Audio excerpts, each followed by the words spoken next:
La cuisine France Bleu en région centre avec Christelle Guy depuis sa cuisine, la Vénarde. Et vous avez ouvert vos placards, je suppose, Christelle, pour trouver quelques épices dont vous avez le secret. Oui, j'ai une jolie petite étagère avec des belles petites boîtes de couleur gris métal. Vous voyez de quoi je parle ou pas, Richard? Oui, absolument. Ça sent les boîtes terre exotique. Absolument, les boîtes à épices, les épices terre exotique. On en parle aujourd'hui avec le fondateur de Terre Exotique et globe-trotter s'il en est, Erwan de Kéros. Bonjour Erwan. Bonjour à tous, bonjour, merci. Alors Erwan, je le disais en préambule de cette émission, vous êtes un peu la référence en matière de poivre et d'épices, à la fois en Touraine mais aussi en France, puisque on vous retrouve sur Internet. Oui, bien sûr, on a un site internet qui est d'abord informatif, où on a toute la collection Terre Exotique qui est présentée et qui est décrite. Alors tous les chefs qu'on a eu depuis le début de la semaine, depuis qu'on est confinés, tous nous disent, si vous voulez cuisiner avec les moyens du bord, si vous voulez faire de la cuisine du placard et rendre le quotidien un peu plus sympa, jetez un coup d'œil dans votre placard à épices. Évidemment, vous ne pouvez que plus soir sur ce conseil, j'imagine. Oui, alors évidemment, je vais pas dire le contraire. Ils ont objectivement raison, car les épices, c'est une manière de donner. Si vous voulez, l'utilisation des épices au quotidien, c'est un réducteur d'espace. Lorsqu'on utilise un curry ou un poivre, on se souvient avec l'odorat, ça fait remonter des émotions qui nous rappellent les voyages que nous avions pu faire il y a quelques années ou quelques mois à Marrakech, en Inde, ou en Asie, dans un pays quelconque. Et c'est vrai que, encore une fois, l'usage des épices en cuisine, c'est une forme de réducteur d'espace. Ça permet d'imaginer des voyages aussi à un moment où on est enfermé, ça fait pas forcément du mal. Erwan, temps qui court, c'est intéressant. Bah oui, c'est ça. Alors, dans nos placards à épices, il y a des grands classiques que tout le monde ou presque a en général. Le curry, vous l'avez cité, en fait partie. Oui, bien sûr, le curry qui est donc un assemblage de poivre et d'épices et pour lequel il y a beaucoup de recettes très très variées, très diverses, plus ou moins piquantes, et c'est très très parfumé. Évidemment, d'une manière très simple, vous pouvez agrémenter une terrine de Saint-Jacques ou des crevettes. J'avais Didier Hedon au téléphone, les Hautes-Roches à Roche-Corbon. On échangeait ensemble sur l'activité, etc. Et il me dit j'ai fait des crevettes sautées avec ton curry breton. On peut expliquer ce que c'est le curry breton, parce que alors j'avoue, moi j'aime beaucoup ce curry-là. Il a une particularité, c'est qu'il y a quelque chose, il y a un ingrédient magique dedans. Oui, alors c'est un curry, c'est un assemblage d'épices qui nous plonge un peu dans l'histoire de la Compagnie des Indes au XVIIe, et en fait c'est un curry dans lequel on a ajouté des algues. Donc il a des notes iodées caractéristiques, et donc en cuisine c'est très amusant. Alors il marche très très bien effectivement avec tout ce qui va être poisson, tout ce qui va être crevettes, etc. Je vous avoue que moi j'ai un petit coup de cœur. J'aime bien l'utiliser aussi avec certaines viandes blanches. J'aime bien faire sauter des blancs de poulet ou des blancs d'Inde et y mettre un peu de ce curry breton. Je trouve que ça amène une touche super intéressante. Mais vous avez parfaitement raison. Voyez-vous, ce qui est intéressant, c'est de démystifier l'usage des épices. Donc, en fait, il faut jouer avec. C'est comme en quelque sorte, comme un artiste peintre qui aurait des couleurs primaires et qui dessine et qui réalise sa toile. En cuisine, c'est la même chose. Chacun a raison et peut utiliser telle ou telle recette, tel ou tel poivre, telle ou telle épice pour justement transformer ou donner une note caractéristique et personnelle à sa cuisine. Alors justement, est-ce qu'il y a un mode d'emploi ? On va rester un peu sur le curry parce que beaucoup de gens en ont. Il y en a qui disent qu'il faut démarrer en le faisant presque griller à la poêle. Et puis il y en a qui vont vous dire là, non, tu viens mettre de la crème et tu mets ton curry dedans après. Alors c'est quoi la bonne manière d'utiliser son curry pour pas le gâcher ? Oui, je pense que il faut pas trop le brûler en tant que tel. C'est une poudre assez j'allais dire délicate, pleine d'huile essentielle. Par contre, c'est vrai que pour réaliser son propre curry ou pour réaliser les currys chez nous, on toaste et on torréfie certaines épices comme le cumin, comme la coriandre, le fenugrec, qui sont des ingrédients du curry. Mais ça, c'est à la limite, c'est notre recette ou notre spécificité interne. Après, vous l'utilisez comme vous le disiez fort bien, dans une crème fraîche ou effectivement dans une sauce pour parfumer votre plutôt en fin de en fin de recette.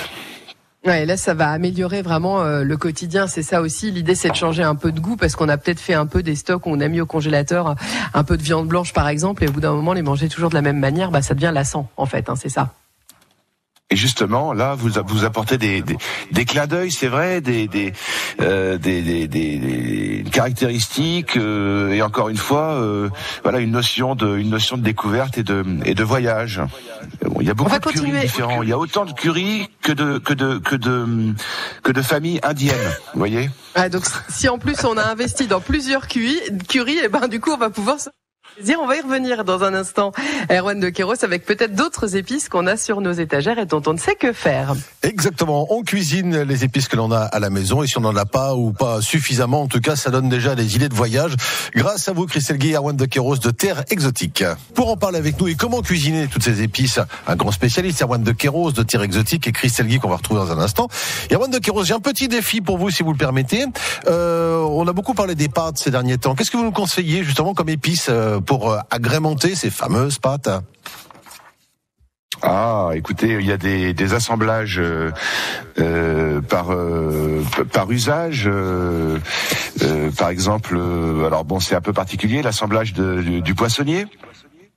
Donc c'est si vous voulez, c'est un assemblage ou un mélange avec du thym, du romarin, de la baie rose, et donc ça peut relever un bon plat de pâtes maison. Et aussi, on peut très bien faire une sauce au poivre, très simplement avec soit du poivre vert ou carrément utiliser le poivre blanc de Penja ou un poivre rouge de Kampot, relativement bien généreux dans le dosage, idéalement utilisé au mortier, et on peut faire des pâtes au poivre. Oh. Et franchement, c'est vraiment délicieux. Ah oui, ça va être quelque chose d'extraordinaire. Oui, c'est assez extraordinaire. Bon, ça a du caractère, mais c'est pas si fort et si agressif. C'est pas tellement agressif en réalité. C'est là aussi très parfumé, très original. Le poivre de Penja se prête bien à ce genre d'exercice. Oui, très bien. Oui, le poivre de Penja, c'est à la limite, c'est le poivre du moulin de la table. Et donc, c'est un petit peu le poivre classique du quotidien de référence. Vous faisiez allusion à la baie rose. On en a parlé il y a quelques émissions de la baie rose et on en a parlé certainement un petit peu partout au moment de Noël parce que c'est vrai que la baie rose, on va souvent la sortir avec le foie gras par exemple. Ça marche bien aussi avec les pâtes et avec les sauces tomates. Moi, j'ai fait l'autre jour une sauce maison et je la trouvais un peu plate. Je trouvais qu'il manquait un truc et j'ai écrasé quelques baies roses dedans et d'un seul coup, ça a twisté. Pourtant, ça a un goût très fruité. Les épices qu'on a goût fruité comme ça marche bien. Oui, bien sûr, ça fonctionne très bien aussi avec sur du saumon. Ah, et d'ailleurs aussi. Même avec un plat de tagliatelle au baies roses, c'est là aussi c'est très bon et c'est très fruité. Vous avez aussi des épices qu'on appelle de la grande famille des Anthoxylum. Donc par exemple la baie timur, qui vient du Népal, ou la baie des Batak, qui vient du nord de Sumatra, au-dessus du lac Toba, et qui pousse à l'état sauvage et naturel, qui ont des notes de citronnelle et de citron frais et de clémentine. Et qui relève par exemple d'une manière formidable un fromage de chèvre, un Sainte-Maure de Touraine, frais par exemple, et vous pouvez l'agrémenter avec une baie timur ou une baie des Batak, et ça vous donne comme ça des notes de fraîcheur citronnée qui se marient formidablement bien avec le fromage de chèvre. Alors on a parlé de Sainte-Maure de Touraine, ça rend un plateau de fromage très original. Ouais, ça marche avec tous les fromages de chèvre de la région, je le précise, parce qu'il n'y a pas que le Sainte-Maure de Touraine dans la région, mais ça marche avec tous. Erwan, bien sûr. Il y a un truc qu'on a peut-être gardé, tiens justement, parlons des fêtes.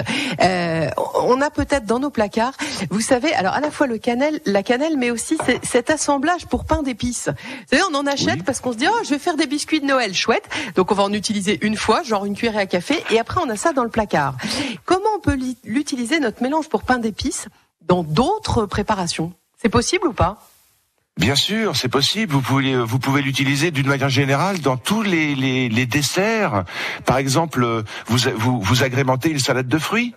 une salade de fruits de saison, une salade d'orange. Hop, vous mettez une cuillère à soupe ou deux de mélange pain d'épices et ça se marie fort bien.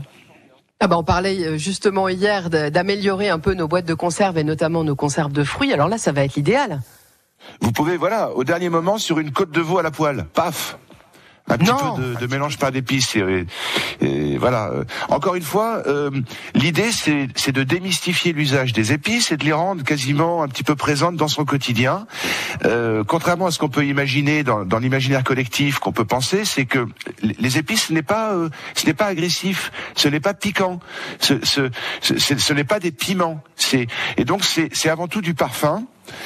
Qui s'utilise vraiment d'une manière extrêmement variée. Bien sûr, je parlais d'un xanthoxylum tout à l'heure, de la bétimure. Et vous faites des Saint-Jacques, vous faites revenir des Saint-Jacques et vous mettez un petit peu de bétimure. Ça change tout. Ou dans un beurre d'agrumes, ou dans une sauce hollandaise par exemple, pour lui donner des notes citronnées. Vous voyez. Oui, ça va être le moment de passer derrière les fourneaux, de profiter un peu du temps qu'on a pour essayer des choses. Parce qu'en fait, c'est ça le conseil qu'on pourrait donner avec les épices, c'est d'essayer en fait. Voilà, c'est ça. Il faut pousser un peu les portes. Nous, notre métier, souvent, je le dis, notre métier qui est lié vraiment au voyage. Quand les gens arrivent à Rochecorbon, dans la galerie, la première chose à laquelle ils pensent, étonnamment, c'est drôle, ils pensent d'abord au voyage. Ouais. Et très très vite, bien sûr, ils pensent à la cuisine. C'est-à-dire cette odeur caractéristique des currys, des poivres, de la baie verveine, des xanthoxylum, de ces merveilles qui viennent du Népal, du Sumatra, d'Inde et d'ailleurs. Ça, encore une fois, ça nous emmène, ça nous emporte dans un espace imaginaire, comme ça, plus ou moins conscient, qui est lié au voyage. C'est très caractéristique. Et donc ensuite, si vous voulez, nous, notre rôle chez Terre Exotique s'arrête quasiment à la porte de la cuisine. Ensuite, c'est chacun individuellement qui fait l'effort, un petit peu de créativité personnelle pour pousser un peu le champ des possibles, pour ouvrir les portes, pour ouvrir les fenêtres et se dire tiens, ça, cette petite note d'agrumes dans tel et tel poivre, par exemple la baie verveine qui vient du Vietnam, du Nord-Vietnam, ça je pourrais l'utiliser sur ma petite salade de fruits ou pourquoi pas j'utiliserai avec le poisson que je vais faire au déjeuner. Ça peut être intéressant de concasser cette baie au mortier et de parfumer juste avant l'envoi. Paf, vous voyez. On va continuer à en parler dans un instant et on va se tourner justement vers les enfants parce que les épices et les poivres, c'est un super moyen d'éduquer au goût et d'éduquer aussi à l'odorat. On va en parler avec vous dans quelques minutes, Erwan de Queiroz. Christelle Guy, on vous retrouve également pour la suite de la cuisine et le poète des épices, si je peux me permettre, Erwan de Queiroz de Terre Exotique. À tout de suite. 10h30, la suite de la cuisine. Christelle Guy, on cuisine les épices aujourd'hui avec Erwan de Queiroz de Terre Exotique. Oui, et alors tous les jours on essaye de cuisiner avec les enfants. Là aujourd'hui je vous propose de faire un peu différemment parce que on peut les initier alors aux couleurs, au goût, aux textures avec les épices. Erwan de Queiroz, c'est un super outil pour finalement éduquer nos enfants. Oui, les enfants sont très réceptifs et très positifs, très rapidement et très simplement à l'usage des currys et des épices, c'est vrai. On va pouvoir faire des petits jeux, j'imagine, avec eux, peut-être justement disposer quelques épices les unes à côté des autres, leur faire goûter, leur faire toucher. Oui, c'est ça, et puis essayer de les décrire et essayer de donner des mots, ce qui n'est pas toujours très facile dans mais bon, ce qui est très intéressant dans les différentes empreintes aromatiques, parce que la description des épices, c'est un petit peu le même travail que l'œnologie. Et donc vous avez des notes balsamiques, fruitées, herbacées, des notes de sous-bois, de champignons, vous voyez, des notes de menthe, de camphre, de menthol, des notes animales aussi parfois, notamment sur certains poivres blancs. Et donc essayer de donner des mots à chaque fois comme ça, c'est un jeu, c'est un effort aussi de concentration et c'est très ludique. Alors, je sais qu'on ne joue pas avec la nourriture, et je veux pas vous faire crier, Erwan, mais il y a des petits trucs marrants à faire. Si on a du curcuma dans le placard ou du paprika, on met un tout petit peu d'eau dedans, on file un pinceau aux enfants, ils peuvent faire un peu de peinture avec. Oui, c'est vrai, bien sûr. C'est utilisé, certaines épices, dont celles que vous nommez, sont utilisées depuis d'ailleurs la nuit des temps dans oui, pour faire des couleurs naturelles, pigments naturels en fait. Et notamment en Éthiopie, quand vous voyez les fresques éthiopiennes des églises d'Éthiopie, très anciennes, bien souvent elles ont été faites avec des pigments naturels. C'est incroyable d'ailleurs ces couleurs. Eh oui, et ça peut être vraiment l'occasion, alors à la fois de les faire voyager, de leur faire découvrir d'autres cultures, peut-être aussi, on sait qu'ils aiment beaucoup les périodes de la préhistoire, jouer un peu aux hommes de Cro-Magnon pour faire des choses avec les mains. Les épices, elles peuvent servir aussi à ça. On peut cuisiner, on le disait, avec les enfants. Allez, une épice qui est vraiment sympa à travailler avec eux. Vous choisiriez laquelle si vous deviez vous cuisiner avec des enfants, Erwan? Bonne question. Pas facile, hein. Moi, c'est pas facile. À la limite, je ferais, non, c'est, je ferais danser des poivres autour d'un mortier. Et donc finalement, parce que en fait, il faut dans sa cuisine, à la limite, avoir un moulin pour la table, un seul, ça suffit, c'est déjà bien, un bon moulin, et un mortier avec lequel on peut justement rentrer dans le jeu et la création. Et donc avec le mortier, je peux concasser par exemple un peu de poivre sauvage de Madagascar, le Votsi périphérie. J'y ajoute quelques grains de poivre blanc de Penja pour la structure, le côté un petit peu animal, ensuite j'y mets quelques graines de xanthoxylum de baie timur. La baie timur, par exemple, qui est caractéristique avec ses notes d'agrumes citronnées, très intéressant. Et si j'ajoute après un petit peu de curcuma, dont vous parliez tout à l'heure, ou un petit peu de cumin, je fais mon curry maison. Ah oui, leur apprendre à assembler des choses, c'est bien ça aussi, effectivement. Et on leur apprend à assembler des choses. Et donc, mais moi j'aime bien quand c'est un petit peu plus citronné. Moi j'aime bien les notes de menthol de la Kororima d'Éthiopie, ou le poivre long aussi, qui s'appelle le timiz, qui vient aussi d'Éthiopie, qui a des notes de tabac fumé, de tabac froid, qui est aussi très intéressant. Enfin voilà, après chacun, en matière de goût, vous savez, chacun a raison. Et on le dit souvent, c'est vrai que la cuisine pour les enfants, ça permet d'acquérir quelques savoirs fondamentaux. Alors, on pense souvent aux maths parce qu'il faut peser des choses, mais au niveau du langage, ça apporte énormément. Et alors là, les épices vont être un super outil parce que ça va permettre, vous le disiez, de développer le langage, puis aussi de faire un peu de géographie tant qu'on y est, dis donc. Bien sûr, il y a de l'ethnologie et il y a de la botanique. Et donc, chacune de ces épices fait référence à un lieu de production donné, très précis. Vous pouvez retrouver ces éléments sur notre site internet, où il y a un descriptif le plus précis possible des expériences de retour de voyage. Et donc, effectivement, ça fait référence à des paysages et à des usages de cuisine traditionnelle de populations très diverses. Ouais, et si vous voulez justement pouvoir donner les bons mots, les bonnes clés à vos enfants, n'hésitez pas à aller faire un petit tour sur le site internet, c'est terreexotique.fr, tout simplement, Erwan. Oui. Et voilà, on se fait plaisir. J'ai la baie des Bataques sur le site, parce que de temps en temps il faut se replonger un petit peu dans les fondamentaux. Et alors vous avez le nez, donc cette baie délivre des puissantes notes d'agrumes, pamplemousse rose, jus d'orange sanguine. Vous voyez, ça fait référence à ce qu'on connaît, des choses assez simples. Et c'est ça qui est amusant.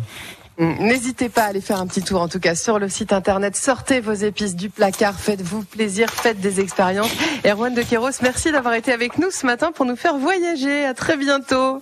Merci beaucoup, merci à tous.